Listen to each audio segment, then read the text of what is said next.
Despite some recent disagreements over trade, the U.S. and Canada have a great relationship. But that could change if our northern neighbor doesn't stop its policy of welcoming Islamic extremists. As Dale Hurd reports, new evidence suggests Canada is turning into a terrorist base that could threaten America.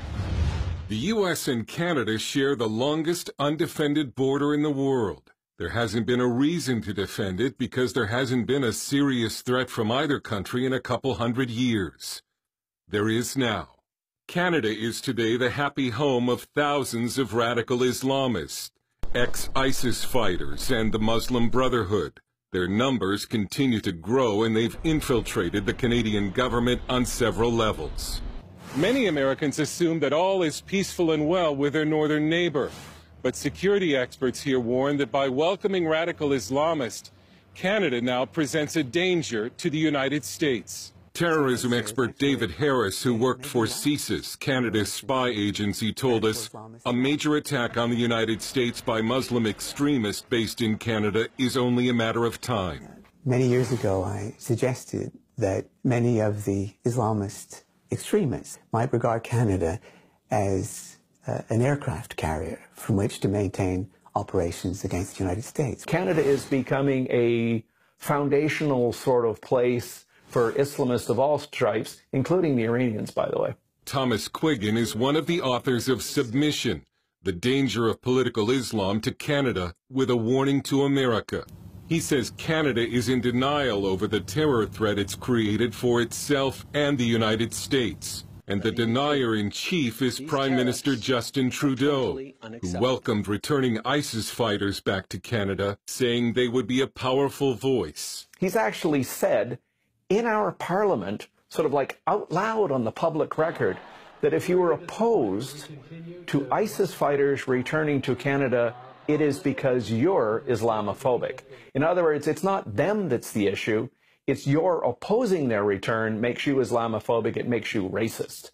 I think there's the idea that, well, we need to welcome everyone because everyone's wonderful, so kumbaya. Toronto Sun columnist and XM Sirius Canada host Anthony Furey. Heavens, this notion that ISIS fighters are somehow deserving of kind of a respect and a cultural accommodation just as much as anyone else is nonsense. Assalamu alaikum. Hello, my friends. This is Prime Minister Trudeau sending an official greeting to Canada's annual Reviving the Islamic Spirit Convention, which he attended as a member of Parliament even after news reports the event was linked to a group that has funded Hamas. This is also about celebrating our shared beliefs in justice, fairness, equality of opportunity, and acceptance. And it was quite startling for people to say, do you know who you're talking to? And why would you say that you share their values when their values are anti-democratic, anti-women's rights, pro-slavery, pro-stoning of women? I mean, the stuff that's on some of their websites here in Canada is startling. There have been lone wolf attacks on the U.S. from Canadian Muslim terrorists ever since the Quebec-based Millennial Bomber tried to cross the border to blow up LAX in 1999. But the Islamist threat to Canada has been played down. July's attack on the Danforth in Toronto, where 2 women were killed and 13 injured, has been treated by the government and the media as only a mental health and gun control issue. Furey thinks the police are covering something up. There's been a total cone of silence around the Danforth shooting story. I wrote a feature where I found out that the family statement, which said mental illness, nothing to see here, that had actually been sort of co-authored and put together by a spin doctor and also a Muslim community activist. Much of Canada's mainstream media seems to stand with the Islamists. The Toronto Star announced it was no longer using the name the Islamic State because something so barbaric could not be Islamic. Parliament passed the notorious M103 anti-Islamophobia motion last year. Critics call it a government attempt to silence any criticism of Islamists in Canada. The government's welcome mat is not lost on the host of this Canadian Muslim program on the internet. Well, of course, all of us take it for granted in Canada. See, Alhamdulillah, Canada has given us his blessings. Alhamdulillah. Canada is your country. Islam is today the fastest growing religion in Canada. And Montreal-based terrorism expert Marc Labouie says the demographic change because of immigration from the Islamic world is not only profound, but dangerous. I claim that the vast majority of Sunni-based Islamic institutions in the province of Quebec and also in Canada are Islamist. Labouie says Islamists have infiltrated Canada's government and its security services, in some cases at the invitation of the government. Police forces such as Ottawa, where they have visited radical preachers in order to recruit them to join the police force at some point or another. But the Canadian government has done more than welcome dangerous Islamists.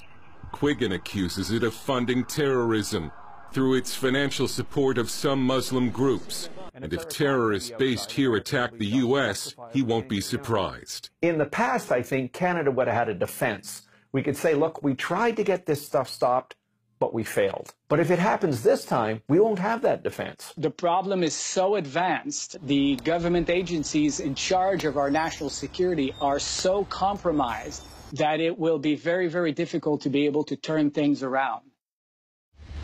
Dale Hurd joins us with more. Dale, you and I grew up in Michigan, and I know years ago we could drive back and forth over the border at Port Huron, Detroit, even up at Sault Ste. Marie, and we'd only have to show an ID, a driver's license. How easy would it be now for a terrorist to cross the border into the USA?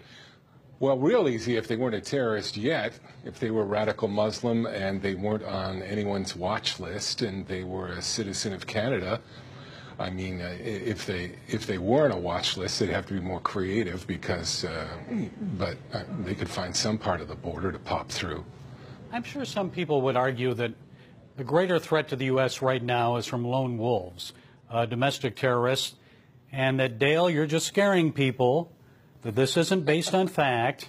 So how do you respond to that? Well, I'd actually agree with that in that, I mean, the lone wolf terrorist is almost uncontrollable because, as you know, this is the story. It's a moderate, so-called moderate Muslim, not really interested in Islam, has some kind of spiritual crisis and starts going back to mosque, gets under the spell of a radical preacher and decides they need to commit martyrdom.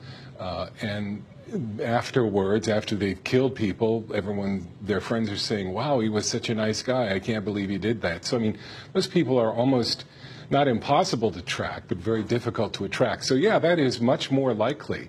But the idea of the story was that Canada is essentially setting itself up as a very warm and cozy home for some potentially nasty people.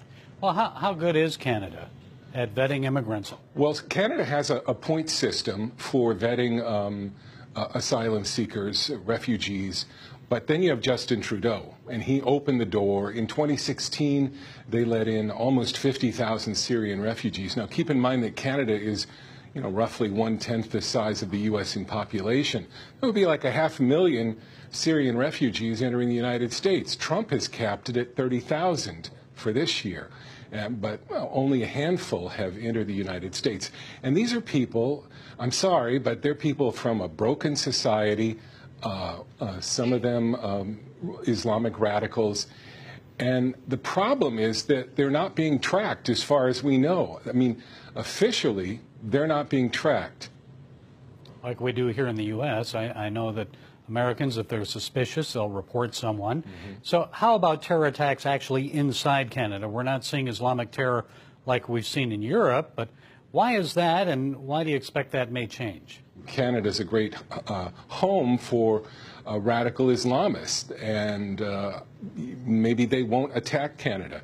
But I think there will always be, as I said earlier, they'll always be at risk from a lone wolf attack, because these are people that are on a personal spiritual mission, and they want to get their 72 virgins or pay for their sins by killing people, and we never know when that might happen. And based on your report, Dale, it seems that a terror attack from Canada is a real possibility. So what can be done to prevent it from happening?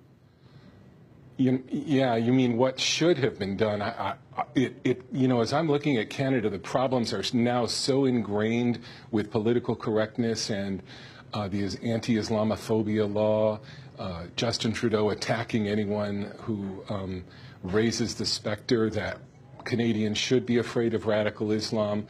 I'm not sure what can be done now. I think now what needs to be done, though, I mean, we've got to be more vigilant. We are probably watching their bad guys if they aren't, and we're going to have to keep doing that. Okay, Dale Hurd, thanks for your insights, and Sure. Thank you for bringing us a story that we're unlikely to see anywhere else. You're welcome. Up next, you can get a garden salad on this Garden State College campus, but not a Chick-fil-A sandwich. We'll tell you why.